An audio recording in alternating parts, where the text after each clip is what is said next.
Ang Pilipinas ngayon. Narito na ang pinakamainit na mga balita na nakalap sa bawat sulok ng bansa. Ihahatid sa bawat Pilipino saan man kayo sa mundo.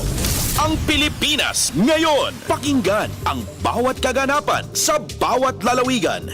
Ito ang Pilipinas ngayon.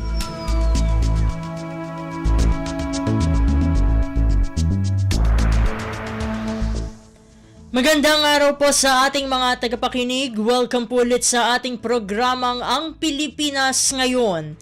Sa ngalan ni Ven Blones, ito po si Steph Vicente. Samahan niyo po ako sa kabuuan ng ating palatuntunan.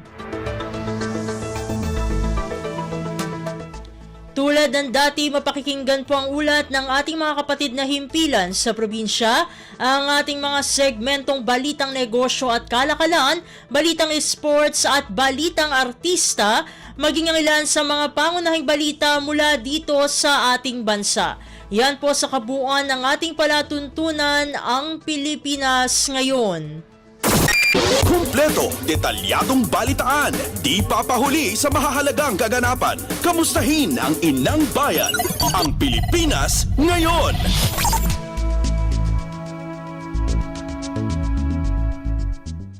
Sa mahahalagang balita, pinangunahan ni Pangulong Ferdinand R. Marcos Jr. ang ika-49 na Philippine National Prayer Breakfast o PNPB sa Palasyo ng Malacanang nitong Lunes, Nobyembre 18. Nakatuon ang ika-49 na edisyon ng PNPB sa mahalagang papel ng pananampalataya sa pagkakaroon ng inklusibong pamumuno na nakaangkla sa pagmamahal, pagpapakumbaba at paglilingkod sa kapwa. Narito ang kawang talumpati ni Pangulong Ferdinand R. Marcos Jr. sa naturang kaganapan. Thank you, Executive Secretary, Chief Luke Bersamin. Please be seated.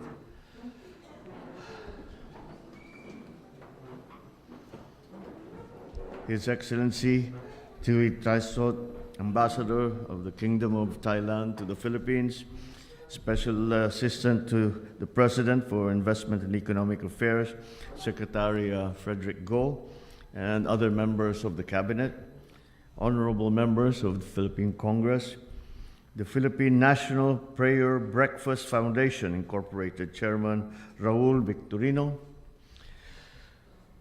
PNPB Foundation Incorporated President Jose Villanueva, former Chief Justice Renato Puno, Reverend Peter Tanji, officials and members of the PNPB Foundation Incorporated, my fellow workers in government, other distinguished guests, ladies and gentlemen, good morning.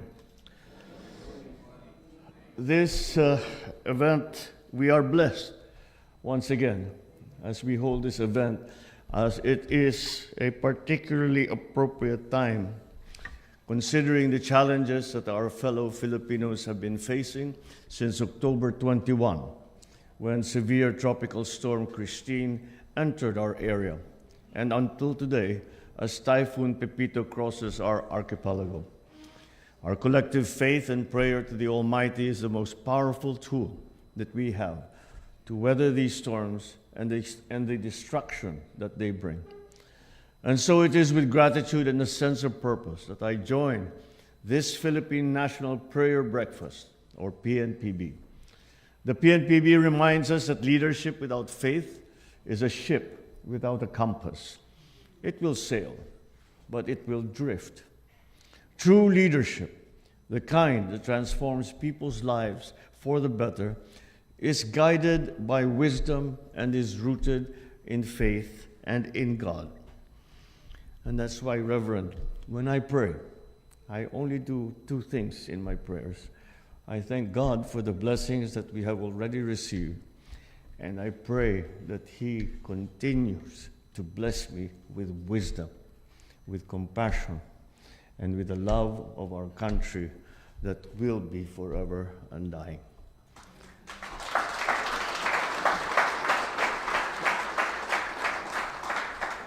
While our knowledge may guide our actions, it is divine wisdom, the kind that prayer instills, the kind that calls us to action anchored in moral clarity that illuminates our path.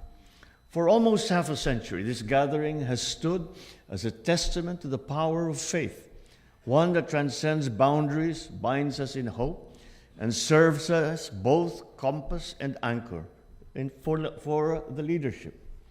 It is in this shared space of reflection that we rediscover the courage to act decisively, the humility to listen intently, and the resolve to build a nation that reflects the best of what we are.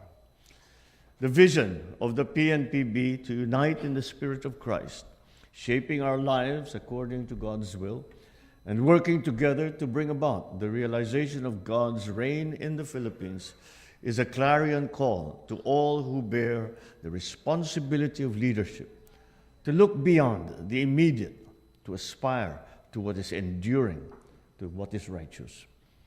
The PNPB has been a cornerstone of national reflection, a moment when leaders set aside titles and agenda and come together as equals in prayer. In a world where the pace of change can outstrip our capacity to care for others, such moments of collective introspection are more crucial than ever.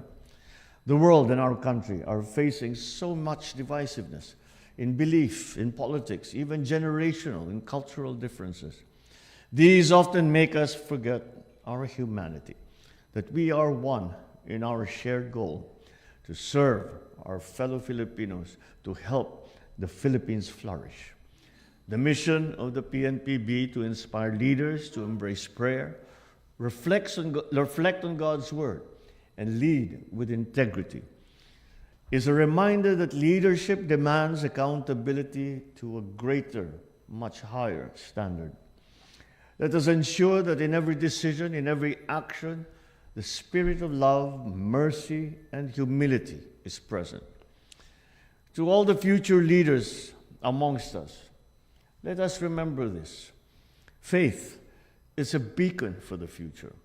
Let it guide you as you navigate the uncharted waters of leadership.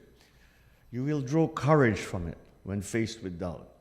It will temper your ambition with a sense of purpose greater than self. Let us bequeath to the next generation a leadership culture that values integrity over expediency, vision over short-term goals, and harmony over discord. Today, I extend an invitation to recommit. Recommit to the responsibility of service imbued with faith, where decisions are made not in haste, but with prayerful discernment.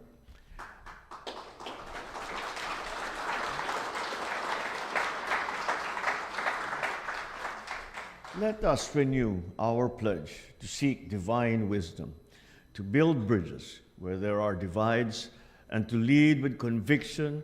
Our nation's best days are ahead of us.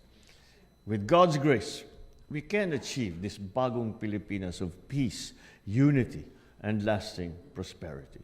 Maraming salamat sa inyo lahat. Mabuhay ang bagong Pilipinas. Mabuhay ang sambayan ng Pilipinas.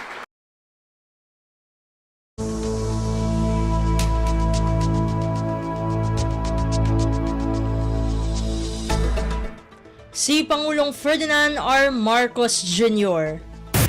Pasada ng mga balita mula sa Pilipinas para sa mga Pilipino saan man sa mundo.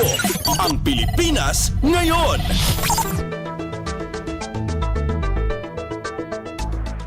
Samantala, matapos ang kanyang pagdalo sa ika-49 na Philippine National Prayer Breakfast o PNPB sa Palasyo ng Malacanang nitong Lunes, Nobyembre 18, sinagot ni Pangulong Ferdinand R. Marcos Jr. ang katanungan ng mga miyembro ng media kaugnay ng mga hakbang na ginagawa ng pamahalaan sa gitna ng panalasa ng Bagyong Pepito.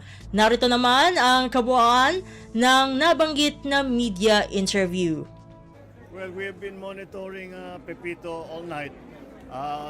Unfortunately, I'm sorry and saddened to report that meron tayong casualty na isa sa Cam Norte. you know my feelings about that is that one casualty is one casualty too many. So that is unfortunate. However, I still would like to congratulate kailangan pasalamatan natin lahat ng mga first responder, yung mga LGU, lahat ng mga nagtatrabaho na pang-anim na nila. Ito, I'm sure that they are exhausted. I am sure that they have they continue to do and work with as hard as they can. Kaya tayo po nagpapasalamat sa kanila. At sa taong bayan din. At sila ay tumutulong at hanggat kaya at sinusundan naman ang ating mga bulletin tungkol sa kung anong kailangan gawin. Kaya kahit papano sa lakas ng Pepito ay hindi kasing sama ng aming kinakatakutan. It wasn't as bad as we feared. But now we will now carry on with the rescue of those isolated areas and the continuing relief for those who have been displaced and have no means to prepare their own meals and have no water supply. So yung ating relief na ginagawa kagaya ng dati. Rebuilding will also start to continue as well. So sana naman pagkadating ng Pasko, tayong mga Pilipino, alalahanin naman natin ang ating mga kababayan na kahit papaano na sinasalanta at kahit papaano sana yung ating sanang gawing papamasko, pamahagin natin sa kanila. Kawawa naman at sila'y naghihirap. Anyway, that's it. Thank you.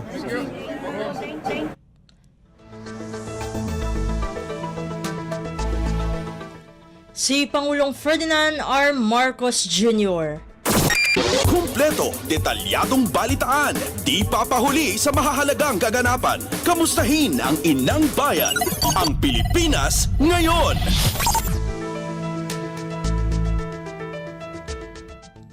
Sa iba pang mga ulat, relief goods mula sa Kamara, biyaheng Bicol ngayong araw ng Lunes.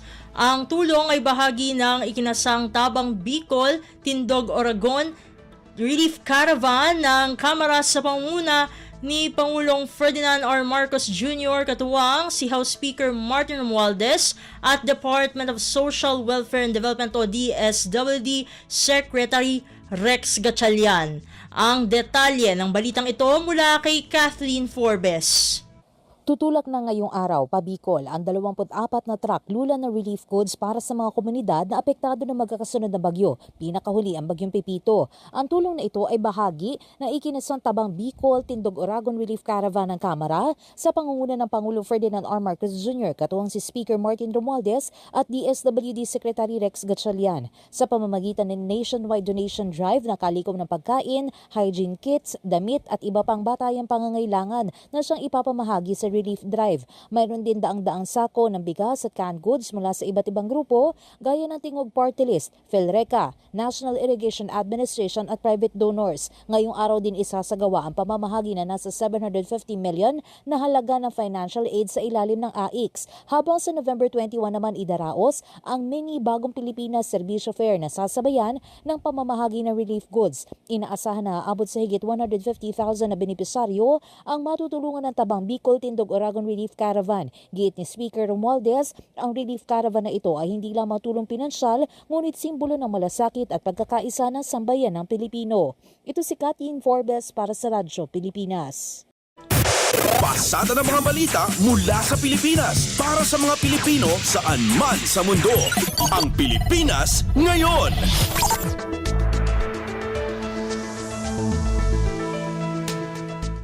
Sa iba pang mga balita, Department of Social Welfare and Development o DSWD pinaigting ang relief operation sa mga lugar na sinalanta ng bagyong Pepito.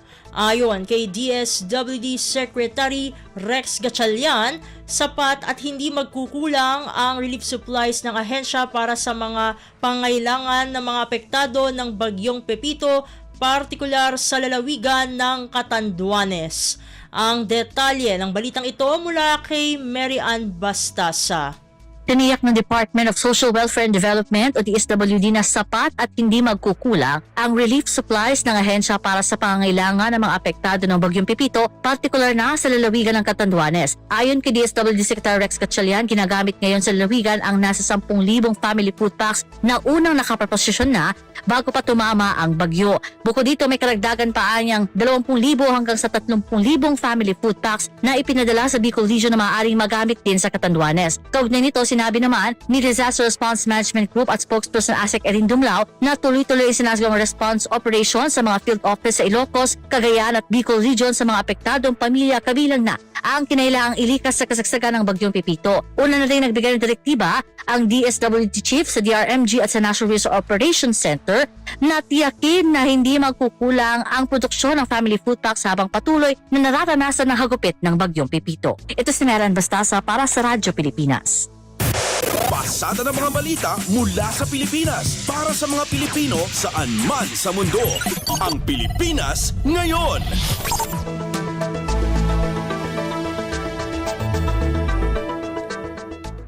Sa iba pang mga ulat, sumampa na sa 70.78 milyong piso ang halaga ng humanitarian assistance na naipabot ng Department of Social Welfare and Development o DSWD sa hindi tumitigil na relief operations nito sa mga rehiyong nakaranas ng malalakas na pag-ulan at pagbaha dulot ng magkakasunod na bagyong Nika, Ophel at Pepito.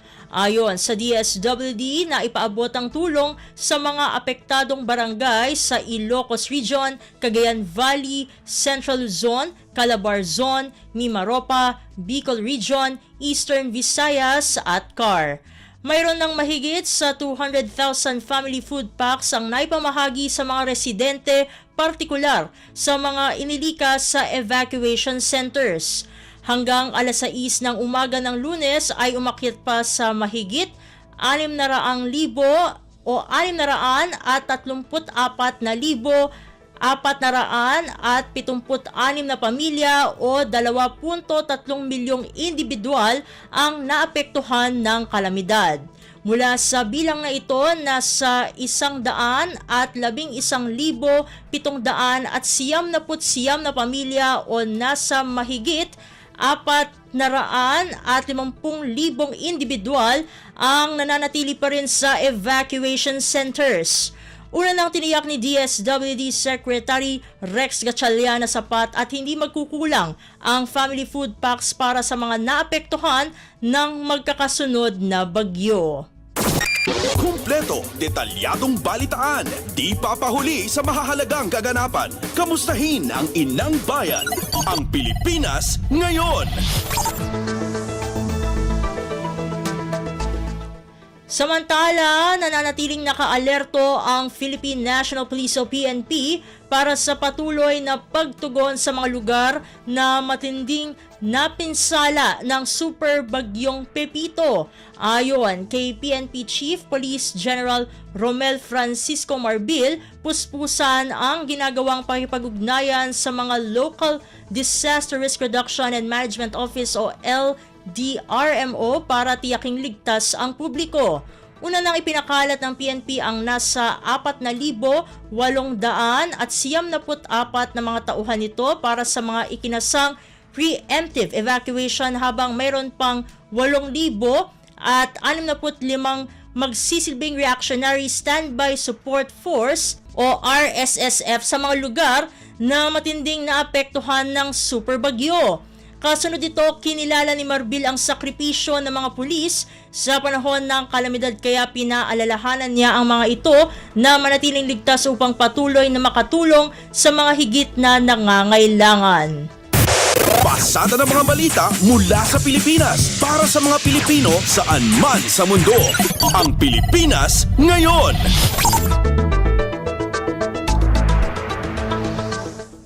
Sa iba pang mga balita, tiniyak ng pambansang pulisya na kasado na ang mga otoridad para sa paglilinis ng mga kalsada sa Bicol bilang bahagi ng rescue and relief operations matapos ang panalasa ng bagyong Pepito.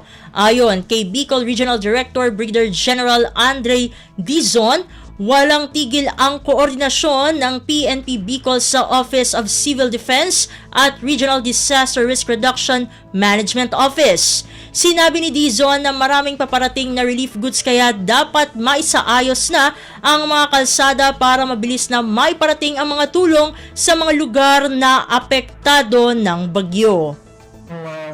Pinaghandaan ng PNP ay yung pagdagsa ng mga relief goods at assistance via Tabaco Port. So yung ating Highway Patrol Group ay ilalatag po natin gaya ng ginawa natin sa Camarines Sur noong nakarang bagyong Christine, na sila ang nag-manage ng mga bihikulo para organisado po maisakay sa mga barko patungong Catanduanes.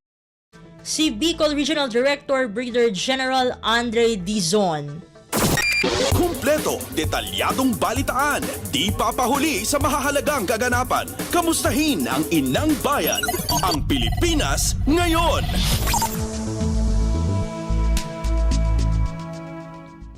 Samantala, Office of Civil Defense o OCD tiniyak ang agarang pagtugon sa pangailangan ng mga pamilyang apektado ng bagyong Pepito sa Catanduanes. Ayon sa OCD, dahil tatagal na lamang ng 2 araw ang kasalukuyang supply ng family food packs sa Catanduanes, ay magpapadala ang DSWD ng 10,000 karagdagang food packs mula Cebu.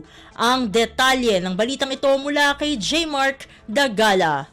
Puspusan ang ginagawang pakikipag-ugnayan ng Office of Civil Defense sa mga lokal na pamahalaan sa Catanduanes para sa maayos sa pamamahagi ng tulong sa mga pamilyang matinding na apektuhan ng Super Bagyong Pepito. Ito ay ayon kay OCD OIC Assistant Secretary for Operations Cesar Idio matapos padapain ng Super Bagyo ang naturang lalawigan kung saan naging pahirapan ang komunikasyon na siyang malaking hamon para sa relief operations. Gayunman, tiniyak ni Idio ang agarang pagtugon ng ahensya sa pangangailangan ng mga labis na naapektuhan ng Super Bagyo dahil tatagal na lamang ng 2 araw ang kasalukuyang supply ng family food packs sa Catanduanes. Sinabi ni Idio na magpapadala ang DSWD ng 10,000 karagdagang food packs mula sa Cebu na nakadepende sa magiging lagay ng panahon. Handa na rin ang mga asset ng pamahalaan, partikular na sa AFP at PNP para sa agarang paghahatid ng supply. Samantala, sinabi naman ni OCD Administrator Undersecretary Ariel Nepomuceno na susubukang bumiyahe ngayong araw ng Emergency Response Team ng Department of Energy para sa pagbabalik ng kuryente sa naturang lalawigan. J. Mark Dagala, Radyo Pilipinas.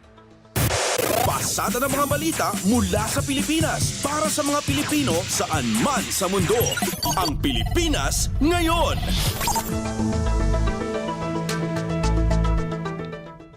Sa iba pang mga balita, nakalagay sa Red Alert ang Armed Forces of the Philippines o AFP para sa response mission matapos malalasa ang bagyong Pepito. Ayon kay AFP spokesperson Colonel Francel Margaret Padilla, nakahanda ang mga tauhan ng ahensya kasama ang mga reservists, miyembro ng Civilian Auxiliary para rumisponde sa tulong na kakailanganin.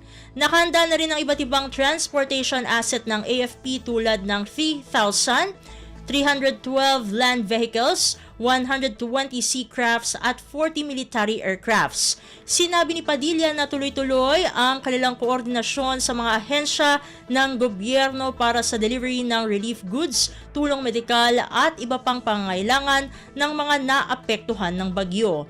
Aniya, katuwang dito sa pagresponde sa mga biktima ng kalamidad, ang Department of Social Welfare and Development, Department of Information and Communications Technology, Department of Health, Department of Education, Department of Public Works and Highways, at iba pang mga ahensya. Kumpleto, detalyadong balitaan, di papahuli sa mahahalagang kaganapan. Kamustahin ang inang bayan, ang Pilipinas ngayon.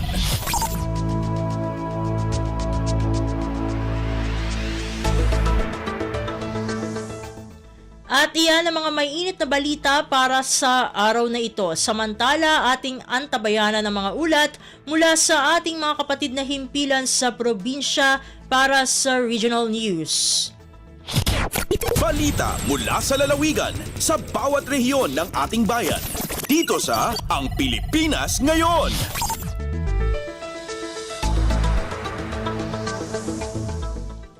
Narito na ang bugso ng ating mga regional news. Dumako muna tayo sa rehiyon ng Luzon. pagsasaalang-alang sa kapakanan ng mga batang naililikas ngayong panahon ng mga bagyo, tiniyak ng DSWD Region 2. Narito ang buong balita na ihahatid sa atin ni April Ratio mula sa Tuguegarao. Sigsiguraduhan ti Department of Social Welfare and Development wenno DSWD Region 2 ang may pangpangruna ti pagsayaatan dagiti ubing ang may bakbakwit iti panaglabas dagiti agsasaruno a bagyo diti Region 2 kagiddan ti National Children's Month celebration ita Nobyembre ken tiempo pay dagiti bagyo kinuna ni Giselle Cipriano ti focal person ti children's sector ti ahensya asaan na mabaybayan ken insigida ang maipapaay dagiti anyaman a masapol dagiti ubing tapno maliklikan ti anyaman na trauma nga inyaay ti didigra kinuna na may saka dagiti sigsiguraduhan dagiti local government units when LGUs kadagiti evacuation center ti kada ti child-friendly spaces kadagito itapno saan laeng ang nakasentro iti madi nga epekto ti didigra ti panunot dagiti ubing at dapat ti maisaysayang kat a psychological first aid iti panagbakwit dagitoy malaksid kadagiti maiyaw-awat a hot meals ken kadagiti supplies tapnumot masigurado ti naorno sa panangmanehar kadagiti evacuation center sigon ken ni Cipriano amin nga LGU ket dumaldalan iti training ken seminar may naag iti camp management and camp coordination nga idadaulwan ti ahensya. Manipud Tuguegarao City dayti ni April sa Lucon Ratio para iti Radyo Pilipinas World Service. Balita mula sa lalawigan sa bawat rehiyon ng ating bayan. Dito sa Ang Pilipinas Ngayon.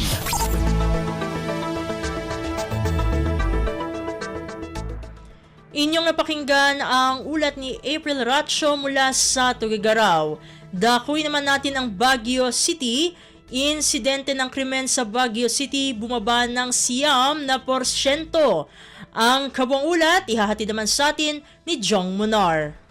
Bimabati siya mga porsyento iti insidente ti krimen dito siyudad ti Baguio kas may basar ti kaudyan nga report ti Baguio City Police Office manipod Enero aging gana Nobyembre iti agdang mga tawen no idilig iti maipada nga period iti 2023. Sigon kani BCPO City Director Police Colonel Ruel Tagal nakailistada iti agdagop 602 crime incidents may basar iti agdama peace and order indicators no ikumpara ti 663 incidents anay dokumento ti pulisya iti maipada nga period iti napalawas sa tawen. No pay kastang imato iti duwa kaso iti public safety indicators manipod 876 crimes iti 2023 kat nakailistada iti 878 itang atawen. Kinunapay ni Colonel Tagal nga iti reckless imprudence resulting in homicide, physical injuries and damage to properties iti kaduan nga nailista iti sidong ti public safety indicator iti crime rate iti syudad. Kinunapay ni Colonel Tagal nga manipod iti 3,019 nga insidente ket 1,754 iti natinag wenno nagtinag iti public safety indicators. Manipod iti Radyo Pilipinas Baguio, Jong Munar nang ipadamag para ti Radyo Pilipinas World Service. Balita mula sa lalawigan sa bawat rehiyon ng ating bayan. Dito sa Ang Pilipinas Ngayon.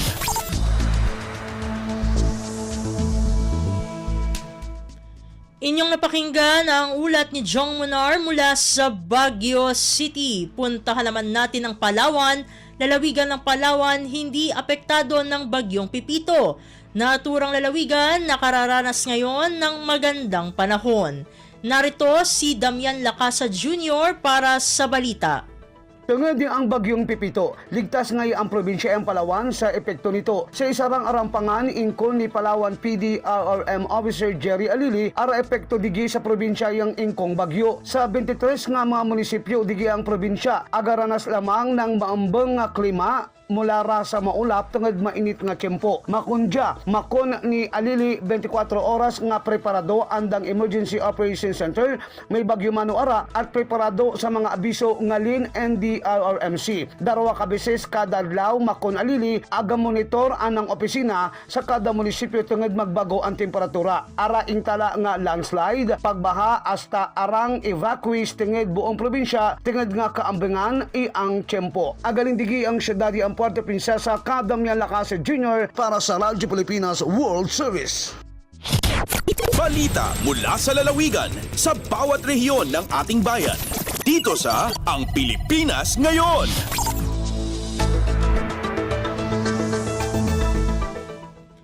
Inyong napakinggan ang ulat ni Damian Lacasa Jr. mula sa Palawan. Dumako naman tayo sa Virac pasok sa paaralan at opisina ng gobyerno sinuspinde muna sa lalawigan ng Catanduanes dahil sa epekto ng Super Typhoon Pepito. Ang detalye ng balita ihahatid naman sa atin ni Juris de la Rosa. Sinuspinde muna ni Governor Joseph Cua ang laog sa gabos ng mga klase sa pampubliko asin pribadong mga eskwelahan sa Catanduanes, gayon din ang laog sa mga opisina kan gobyerno ngunya na aldaw November 18 dahil sa mga naging epekto kan Super Typhoon Pepito sa probinsya. Nakasaad sa duwang memorandum na ipinaluwas kay ni Kasubanggi na obheto kan suspensyon na matawan-in panahon ang mga estudyante asin empleyado ng gobyerno na makarecover muna hali sa naging epekto kan hagupit ni Pepito. Mientras tanto, daima nakabali sa mga suspensyon na inikan trabaho sa opisina ang mga essential workers, kabali ang mga nasa emergency response asin mga nagtataonin vital services. Mientras tanto, pigpapaubaya naman ni Governor Cua sa mga local government units ang posibleng extension kaini sa paagi ng localized suspension depende na sa magiging assessment sa indang mga nasasakupan. Alivera Catanduanes, Juris de la Rosa para sa Radyo Pilipinas World Service. Balita mula sa lalawigan sa bawat rehiyon ng ating bayan. Dito sa Ang Pilipinas Ngayon.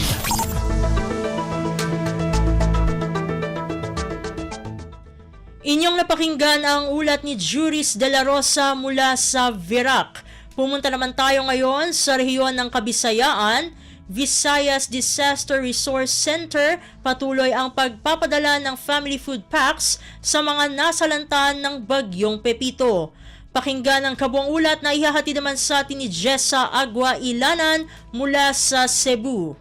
Nagpadayon ng pagpadala og family food packs gikan sa Visayas Disaster Resource Center kun VDRC sa Mandaue City, Cebu alang sa mga naigo sa sunod-sunod nga bagyo nga misud sa nasod. Matod sa Department of Social Welfare and Development dinhi sa Central Visayas, moabot na sa 54,750 family food packs ang gipadala sa Bicol Region, samtang laing 18,400 family food packs ang paingon sa Eastern Visayas nunot sa labing uwahing Super Typhoon Pepito. Sayo sa Lunes sa buntag gipadala pinaagi sa C-130 aircraft sa Philippine Air Force ang anaa sa 1,300 ka mga kahon sa family food packs. Bigikan sa Mactan Air Base ang abyon paingon sa lalawigan sa Catanduanes diin unang milandfall ang Super Typhoon nga si Pepito. Samtang 24 oras na ang ipahigayong repacking sa family food packs sulod sa VDRC aron makapadala og igong ayuda sa mga naigo sa bagyo sa nilabayng mga simana. Alang ni atong buot mo tabang sa repacking, mamahimo makig-alayon sa DSWD-7 aron mahatagan og schedule sa pag-volunteer sa pasilidad nga anaa sa Sugbo ug tumong nga moabag sa relief operations sa gobyerno sa panahon sa kalamidad ug emerhensiya. Gikan sa RP1 Cebu, Jessa Agua Ilanan para sa Radyo Pilipinas World Service.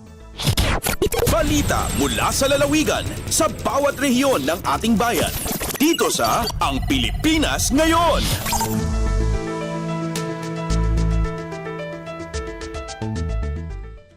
Inyong napakinggan ang ulat ni Jessa Agua Ilanan mula sa Cebu. Dakuy naman natin ang Iloilo. Regional Tripartite Wages and Productivity Board 6 umapela sa mga employer sa pribadong sektor sa rehiyon na ipatupad ang bagong daily minimum wage ng mga empleyado. Bagong daily minimum wage sa Western Visayas naging epektibo na. Narito si Marian Grace Erenieta para sa detalye ng balita. Nag-apela ang Regional Tripartite Wages and Productivity Board o kung RTWPB6 sa mga employer sa Western Visayas nga ipatuman ang bagong wage order nga ginaprobahan sang board. Sa pahayag ni Atty. Sixto Rodriguez Jr., chair sang RTWPB6 kag Regional Director sa Department of Labor and Employment o kung Dole Region 6, nag-aapela siya sa mga employer nga sundon ang order sang RTWPB6 nga amo ang mataas nga wage fixing body sa rehiyon. Kung madumduman, nag-issue ang RTWPB6 moto proprio sang wage order number RB6-28 sa Oktubre 22 nga nagagrant sang 33 pesos to 40 pesos nga daily wage increase sa mga mamumugon nga nagatrabaho sa pribado nga sektor. Sa idalom sang wage order sa non-agriculture, industrial o kon commercial nga may masobra sa pulo ka empleyado, halin sa 480 pesos nga minimum wage, nagtaas ini sang 33 pesos o kon 513 pesos na ang bago nga wage rate. Sa mga manubo naman sa pulo ka empleyado, halin sa 450 pesos, may pagtaas sang 35 pesos o kon 485 pesos na ang bagong wage rate. Sa sektor sang agrikultura, halin sa 440 pesos magataas ang 40 pesos o kung 480 pesos na ang sweldohanay. Ginaprubahan man sang RTWPB6 ang 1,000 pesos nga monthly increase sa mga kasambahay sa rehiyon. Bangod sini mangin 6,000 pesos na ang sweldohanay kada bulan halin sa 5,000 pesos. Nangin epektibo ang bago nga minimum daily wage sa Western Visayas sang Nobyembre 17. Nagikan sa Iloilo, Marian Grace Aranyata para sa Radyo Pilipinas World Service.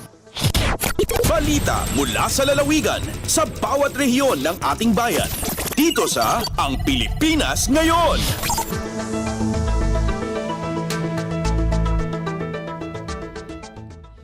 Inyong napakinggan ang ulat ni Marian Grace Erenieta mula sa Iloilo. Dumako na tayo ngayon sa rehiyon ng Mindanao.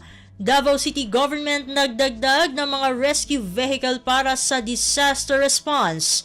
Ang kabuang ulat ihahatid naman sa atin ni Maymay Benedicto mula sa Davao. Mas gipakusgan sa Davao City Disaster Risk Reduction and Management Office ang kapasidad diini sa pagresponde sa mga kalit kapag baha ilabi na panahon sa ting-ulan. Sumala ni Alfredo Baloran, head sa Davao CDRRMO, usa sa mga lakang sa syudad ang pagdugang og napulo ka mga rescue vehicle nga gilaumang moabot sulod ning bulana. Dugang lang kini sa mga bagong rescue equipment sa CDRRMO nga baguhay lamang nila nabatunan. Matod ni Baloran, doon na pa sila plano nga palambuon pa ang mga rekurso sa buhatan di indumong niini nga mas paspas ug epesyente nga pagresponde panahon sa mga pagbaha, ilabi na nga sige-sige na sad ang mga localized thunderstorms sa syudad. Subay niini natahasan na ang mga responders nga kanunay mangandam sukad pa sa pagsugod sa La Nina. Gawas ni ana, regular sad ang pagkikalayo nila sa mga barangay disaster units ug response cluster members alang sa makanunayon nga monitoring. Gikan diri sa Davao, Maymay Benedicto para sa Radyo Pilipinas World Service. Balita mula sa lalawigan sa bawat rehiyon ng ating bayan. Dito sa Ang Pilipinas Ngayon.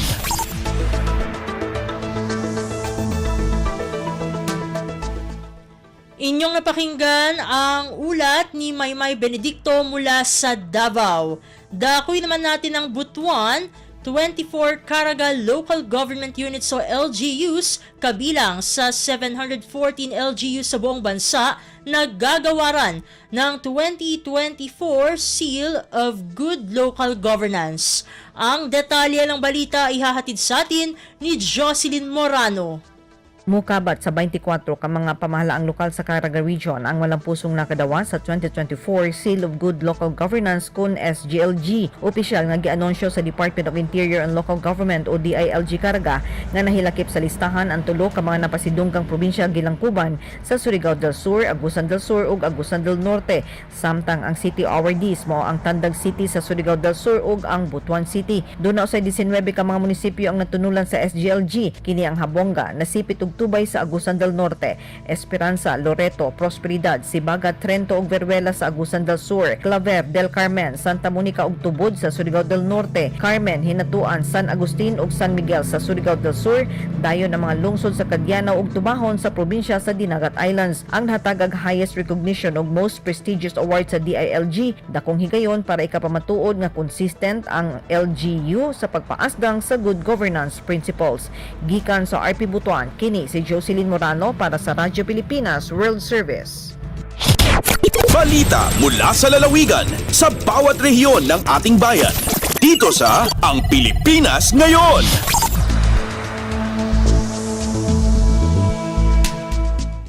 Inyong napakinggan ang ulat ni Jocelyn Morano mula sa Butuan. Dito na nagtatapos ang ating regional news. Narito naman ang ating segmentong Balitang Negosyo at Kalakalan na susundan ng segmentong Balitang Sports, parehas na ihahatid sa atin ng ating kasamang si Leo Magpayo. Lagay ng ekonomiya, kalakalan, negosyo at iba pa. Atin ang alamin dito sa Ang Pilipinas Ngayon. Magandang araw, narito na po ang Balitang Negosyo at Kalakalan. Nag-commit ang United States, Association of Southeast Asian Nations o US-ASEAN Business Council o USABC na magdadala sila ng maraming pamumuhunan sa Pilipinas dahil sa mabilis na paglago ng ekonomiya, magandang demographics at mga polisiya na pabor sa pagnenegosyo. Ito ang isa sa mga tinalakay ni Department of Finance o DOF Secretary Ralph Recto sa kanyang pulong sa mga senior officials ng USABC. Ang USABC ay pangunahing organisasyon para sa mga kumpanya ng Amerika na nag-ooperate sa ASEAN region na may mahigit na 170 miyembro, kumikita ng halos 7 trilyong dolyar at may empleyado na mahigit sa 14.5 milyong katao. Nagpasalamat din ang organisasyon sa DOF sa patuloy na pakikipagtulungan nito sa pribadong sektor. Muli rin nilang pinagtibay ang kanilang commitment na tulungan ang pamahalaan sa digital transformation projects nito. Samantala, hinikayat naman ng kalihim ang USABC na tuklasin pa ang mga oportunidad sa mga pangunahing strategic sectors sa bansa gaya ng data centers, defense, national grid at renewable energy.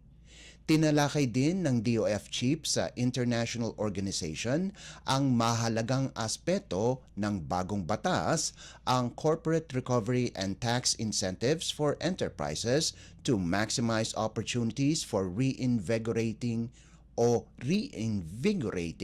the economy o Create More Act at ang Value Added Tax o VAT on digital services. Lagay ng ekonomiya, kalakalan, negosyo at iba pa. Atin ang alamin dito sa Ang Pilipinas Ngayon.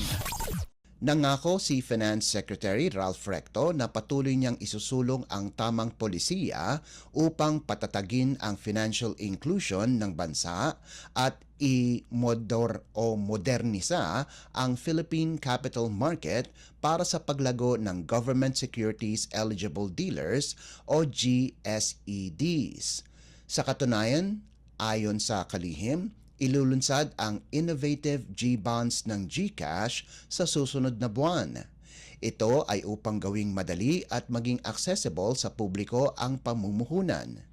Sinabi ni Recto na isa sa kanyang hangarin na gawing simple ang pag-invest ng mga kababayan gaya ng pag-order ng kanilang paboritong pagkain. Kasunod nito, nanawagan ang kalihim sa GCash, Philippine Digital Asset Exchange o PDAX Incorporated at mga regulator na pabilisin ang proseso ng launching ng G-bonds upang makamit na ang financial inclusion ng mga Pinoy.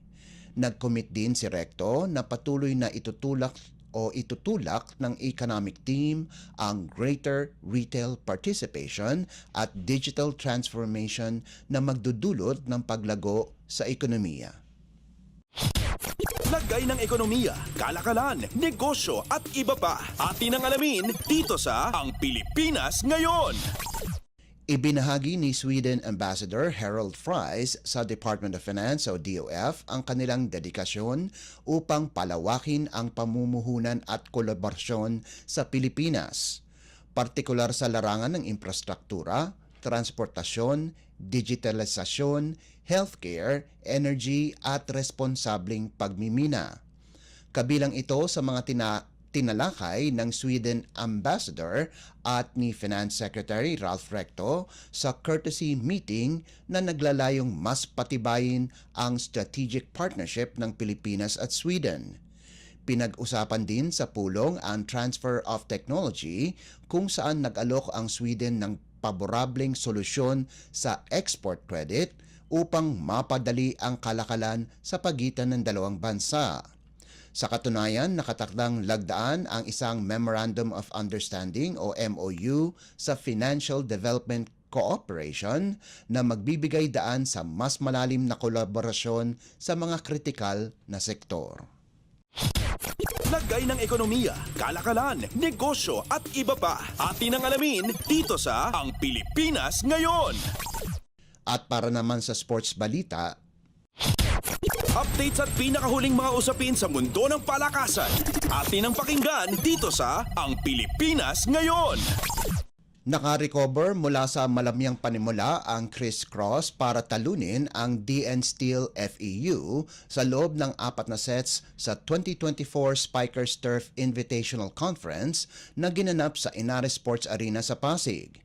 Kinobra ng King Crunchers ang 22-25, 25-20, 25-20 at 25-21 panalo para ibigay sa Ultras ang kanilang unang talo pagkalipas ng 6 na panalo.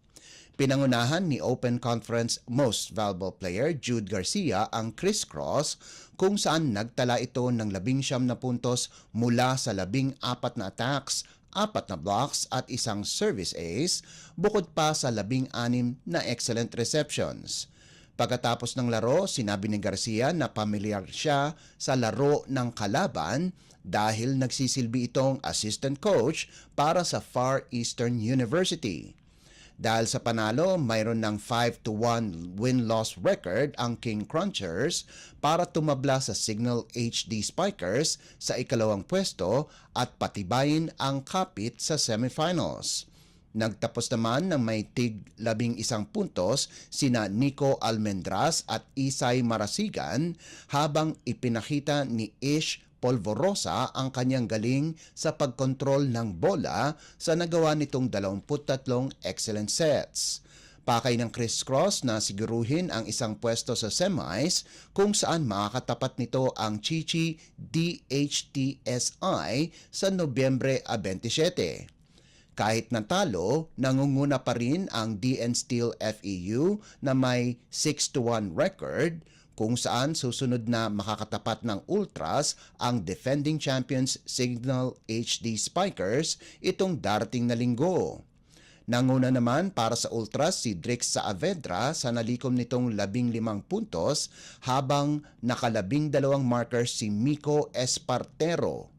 Nag-ambag din sina Doala Engola o Nongala at Lyric Mendoza ng tig 10 puntos bawat isa. Updates at pinakahuling mga usapin sa mundo ng palakasan. Atin ang pakinggan dito sa Ang Pilipinas Ngayon. Linampaso ng Creamline ang Petrogas 25-19, 25-22 at 25-16 sa pagbabalik ni Eliza Valdez at ang pagnanais ng Cool Smashers na depensahan ang kanilang titulo sa Premier Volleyball League o PVL All-Filipino Conference na ginanap sa Inares Center sa Antipolo. Halos 4 na buwang hindi nakapaglaro si Valdez sa PVL at siya'y nagtapos ng may 4 na puntos. Samantala, nanguna naman para sa Cool Smashers si Gemma Galanza na nakalikom ng 13 puntos habang nagambag si Bea De Leon ng 10 puntos. Tanging si Brooke Van Sickle ang nakagawa ng double digits para sa Angels na may 18 puntos at bumagsak sa 1-1 ang kanilang kartada sa torneo. Sa naunang laban, tinalo ng Signal ang Farm Fresh 25-15, 25-18 at 25-21. Nakapagtala si Ces Molina ng 14 na puntos habang nagrehistro si Jovelyn Fernandez ng 11 puntos para sa HD Spikers. Nagtapos naman ng may 15 puntos si Trisha Tubu para sa Foxies na naglaro ng wala ang kanilang veteranong player na si Rachel Ann Dakis. Updates at pinakahuling mga usapin sa mundo ng palakasan. Atin ang pakinggan dito sa Ang Pilipinas Ngayon. Nagtapos sa ika-5 pwesto ang Ateneo de Manila University sa 2024 Shakey's Super League o SSL Collegiate Preseason Championship pagkatapos ang 4 na set na panalo laban sa College of St. Benilde sa larong ginanap sa Rizal Memorial Coliseum.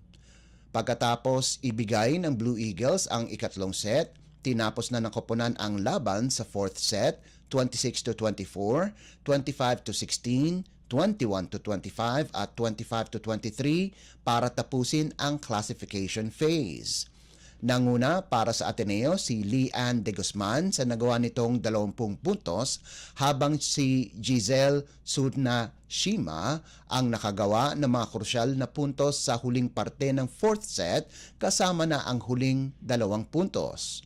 Nagdagdag naman si AC Minor ng 13 puntos kung saan mas marami ang attack points ng Ateneo kumpara sa reigning NCAA champions na Lady Blazers 64-48. Samantala, nanguna naman si Clydel Catarig sa panig ng St. Benilde sa nalikom nitong 14 na puntos habang sina Samantha Nolasco at Mary Grace Borromeo ay nagtapos na may 11 at 10 puntos ayon sa pagkakasunod. Updates at pinakahuling mga usapin sa mundo ng palakasan. Atin ang pakinggan dito sa Ang Pilipinas Ngayon. At yan ang pinakahuling balita sa larangan ng palakasan. Para sa Radyo Pilipinas World Service, ito po si Leo Magpayo. Magandang araw. Updates at pinakahuling mga usapin sa mundo ng palakasan. Atin ang pakinggan dito sa Ang Pilipinas Ngayon.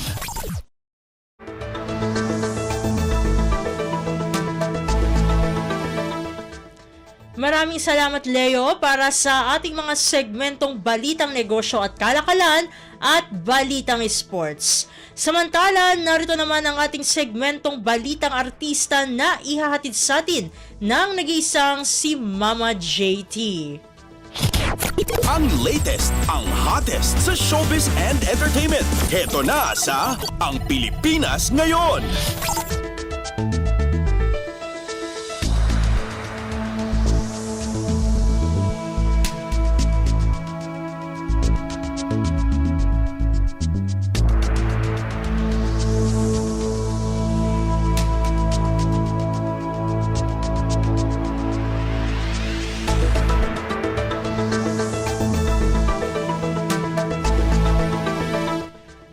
Hello! Magandang araw sa ating mga chismoso. At chismosang nag-aabang ng mga trending na balita sa mundo ng showbiz.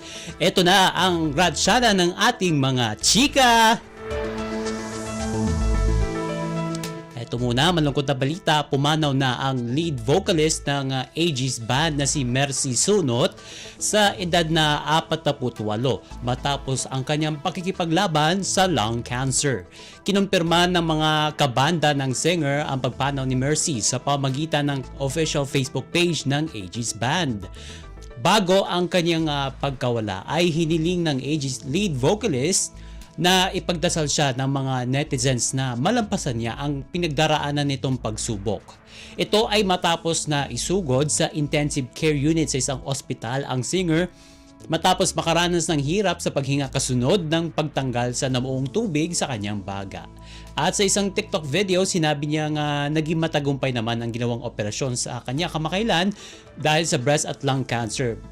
At ilan lamang sa mga pinasikat ng Aegis na binirit ni Mercy ay ang Luha, Sinta, Basang-basa sa ulan, Sayang na sayang at ang Halik. Nakikiramay po. Ang latest, ang hottest sa showbiz and entertainment. Heto na sa Ang Pilipinas Ngayon.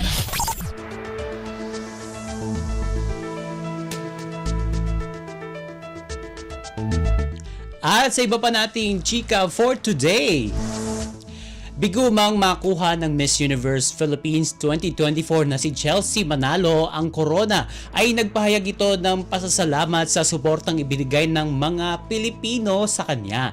Sa isang panayam, sinabi ni Chelsea na hindi pa rin ito makapaniwala na makakarating siya sa international pageant stage. Ika nga niya, never in her wildest dream na magagawa niya makatungtog sa international stage na kagaya ng Miss Universe. Sabi pa nito, natupad nito ang kanyang pangarap na maging kinatawan ng Pilipinas sa nasabing patimpalak o sa Miss Universe. After the pageant ay nakatakda itong bumisita sa kanyang mga magulang sa California sa Amerika bago ang kanyang exciting na pagbabalik niya sa Pilipinas.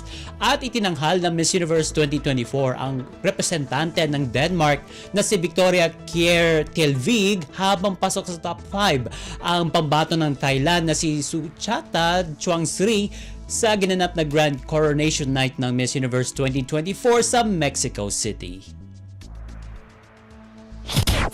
Ang latest, ang hottest sa showbiz and entertainment. Heto na sa Ang Pilipinas Ngayon.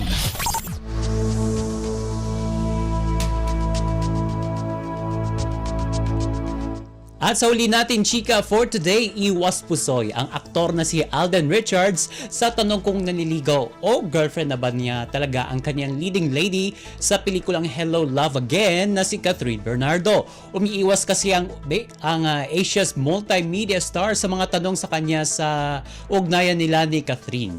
Sa isang panayam kamakailan sa telebisyon, sinabi ni Alden na kung ano man ang namamagitan sa kanila, masasabi niyang malalim ang ugnayan nilang dalawa.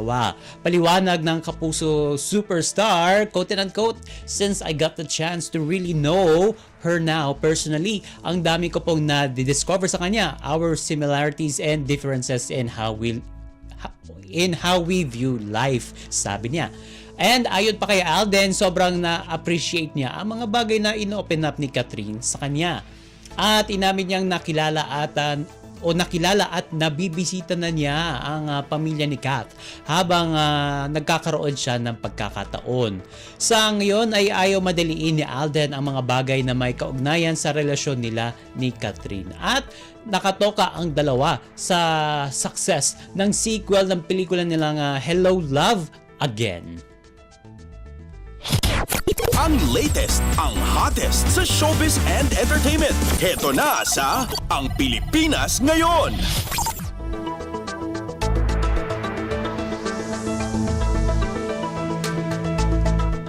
And OMG, wala na tayong sapat na oras para sa ating balitang artista. Maraming salamat mga ka-chismis sa pakikinig sa aking mga chika for today. Ako po si Mama JT para sa Radyo Pilipinas World Service. Ang latest, ang hottest sa showbiz and entertainment. Heto na sa Ang Pilipinas Ngayon.